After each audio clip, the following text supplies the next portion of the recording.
বিবি নুরুল হক নূর একটা সময় এসে মানুষের কাছ থেকে বিকাশের টাকা পয়সা নিয়ে ভাইকে গাড়ির ডিলারশিপ কে করে দেওয়া, কাতারে যায় তারপরে ব্যবসা করা, দুবাইতে গোল্ড স্মাগলারদের সাথে ব্যবসার পার্টনার নেওয়া, না চাইতেই তিনি টাকা পয়সা পেয়েছেন। আমি নিজেও আমার এখানে অনেক বন্ধু বান্ধবের কাছ থেকে ওদেরকে কিছু টাকা দেন, মাঝে মধ্যে এখান থেকে অনেক টাকা পয়সাও গিয়েছে।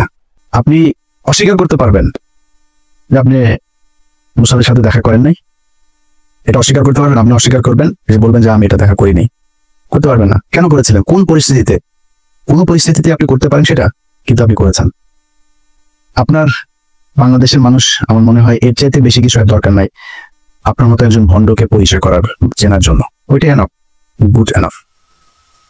এখন এরপর আপনি রাজনীতি করছেন, আমি কিন্তু তেমন কিছুই বলছি না। আপনার মতো আপনি করেন, সব চিটার বাটপার দিয়েই তো রাজনীতিটা চলছে এই দেশে। আপনার মতো আরেকটা ছোট চিটার জন্য যোগ হইলো, সমস্যা কোথায়?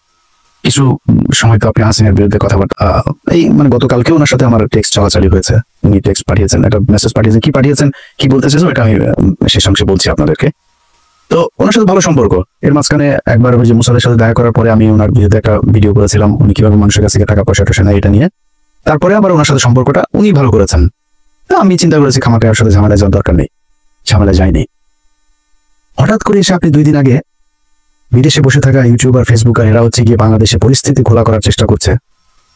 এটা আপনি আরো 10 মাস আগে বলেন নাই কেন? তখন দিয়ে আমাদের কাছে হেল্প চাইতেন, বিভিন্ন প্রোগ্রামে ইয়ে দিতেন, লিঙ্ক দিতেন, তখনই বলতেন। তখন বললে বুঝতাম যে না, আসলে আমরা কোথায় দেশে বিশৃঙ্খলায় তৈরি করতে চাই।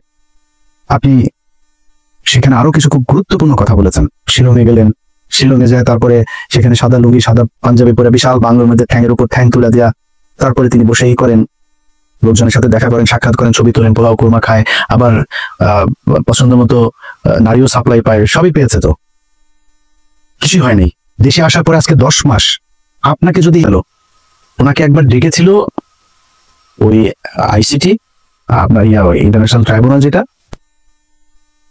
যে উনি জিজ্ঞেস করেছে কি হয়েছে, কিছু বিবরণ দিয়েছে। ওনাকে বলা হয়েছে অভিযোগ করতে, উনি অভিযোগ করেন নাই। অভিযোগ না করে তিনি চলে এসেছেন, তার আইনজীবীকে নিয়ে বসে আমরা পরে করবো। And it's been 10 months. এই 10 মাসের মধ্যে আমি সময় পান। আপনার 10 বছর যারা জীবন থেকে ধ্বংস করে দিল, আপনি তাদের জন্য 10 মাসে এসে আপনার অভিযোগ নাই, কোনো আপনার তাদের ব্যাপারে ক্ষোভ নাই, আপনি সেটা গায়েব করে দিলেন। এখন আমি যখন এটা নিয়ে আলোচনা এলাম, আপনার আইনজীবী একটা পোস্ট করেছেন। এই ব্যক্তি বলেছেন যে উনি সময় পান না, এটা সালাউদ্দিন সাহেবের দোষ না, ওনাকে বলেছেন সালাউদ্দিন সাহেব আগে, উনি সময় পান না, এই জন্য করা হয়নি, এটা মানুষ খাবে। তো ভিপি নুরুল হক নূর, উনি খুব কষ্ট লাগলো ওনার। ওইটা শোনার পরে কিন্তু আমার মনে হলো যে সামথিং ইজ রং দেয়ার।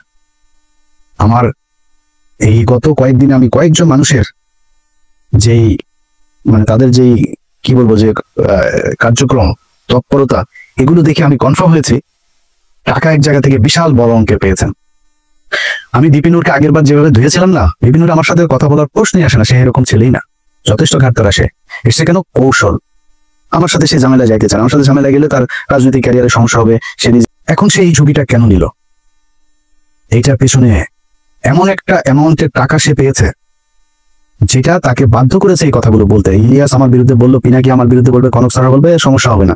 যেটা পেয়েছে এটা বিশাল অঙ্কের, অনেক বড় অঙ্কের একটা অ্যামাউন্ট পেয়েছে। আরেকটা ছিল যে তারেক, এ হঠাৎ করে এসে বললো এটা তো ভাই কিছুই করতে পারেনি, সর্বোচ্চ কি পাবে? ধরেন বিএনপির সাথে যদি নিলে বিএনপি বলবো কে বাপ তোমার আমি পটুয়াখালীতে একটা আসন দিলাম, ওটা বলবে ভাই তোমার আমি করি, তোমার এমপির সাথে মিলামিশা কিছু কাজ টাজ দিব না, টেন্ডার দিব না। তারা কেউ তো দিবে না, কেউ কোনো দলের সাথে যদি লাগে যে আমরা তোমাদের সাথে থাকবো, ওরে একটা পাবে না, নূর হয়তো একটা পাইতে পারে, ওইটাও দিবে না। তো ও আমার পিছনে লাগলো, আমাদের নিয়ে কথা বললো, অথচ এরা সবাই কিন্তু আমাদের খুব ভালো সম্পর্ক বজায় রাখে। মানে আমি এটা বলছি না যে আমি বিশাল আকারে কোনো কিছু, এটা না, মানে ও ভয়ে হোক আর ভালোবেসে হোক আর মানে পরিস্থিতির কারণেই হোক আমার সাথে ভালো একটা সম্পর্ক, এবং এটা খুব স্বাভাবিক ব্যাপার, এটাই রাখা উচিত, তারা রাখেও। আমি দেশের বিরুদ্ধে যাইনি। তো হঠাৎ করে এসা একসাথে আপনি লেগে গেলেন। আমরা তো জানি টাকা পয়সা কোত্থেকে আসে, কোত্থেকে টাকা পয়সা দিচ্ছে।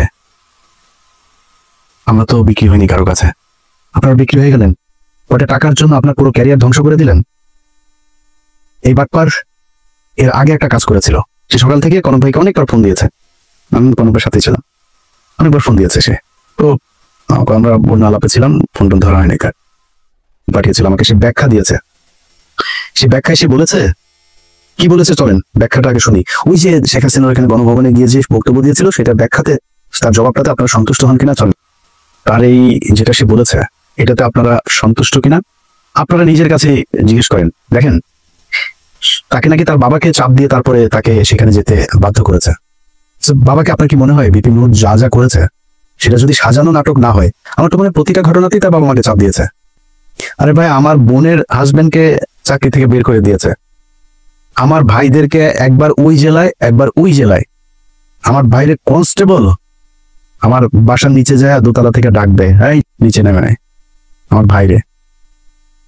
তো আমি ওইটার নাম টাম কোনো কিছু জানি না, ওই কনস্টেবল আর সার্ভিস বাজে ওরা আমি খুঁজতেছি যে কারা কারা গিয়েছিল ওই দিন। আমার ভাইরে ওরা তুই তো টুকারি করে কথা বলে তারপরে নিচে নামতে বসছিল। আমি তো জানি যে প্রশাসন কি করে। আপনার আব্বারে ওই দিন প্রেশার দিল, আপনার হাতে পায়ে ধরলো আইসা, আর আপনি তার পক্ষে।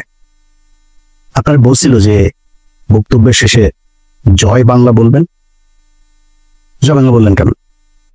না, আপনার এখানে অ্যাটেন্ড করতে বলেছে, আপনি কি করতেন? বক্তব্যের শেষে আবার ডিম টিম দিব কিছু একটা বলছে। মানে আমি ওনার বাবার ডিসরেসপেক্ট করছি, মানে ওনার কথা অনুযায়ী ওনার বাবাকে নিশ্চয়ই মারধর করবেন, সরি ওইভাবে বলার জন্য।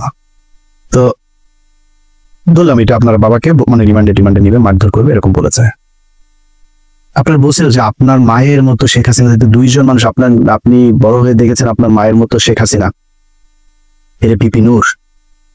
শেখ হাসিনা কারোর মায়ের মতো হইতে পারে না, এই পুরো দুনিয়ার মধ্যে ওই ওয়ান পিস।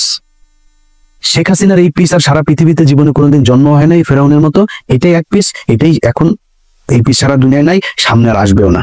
তোর মার মতো দেখতে কেমন হলো? তুই কেমনে বুঝলি যে তোর আর বলে যে সে ছোটবেলায় মারা গিয়েছে? ছোটবেলায় মারা যায় তোর মার এই বয়সে, ওর বয়সটা এখন ৭৪ বছর বয়স, তুই এসে কেমনে বুঝলি যে তোর মায়ের মতো? বললো এই যে নাটকগুলি, তো এগুলি তো আমরা বুঝি যে আপনি আগেও সেল হয়েছিলেন।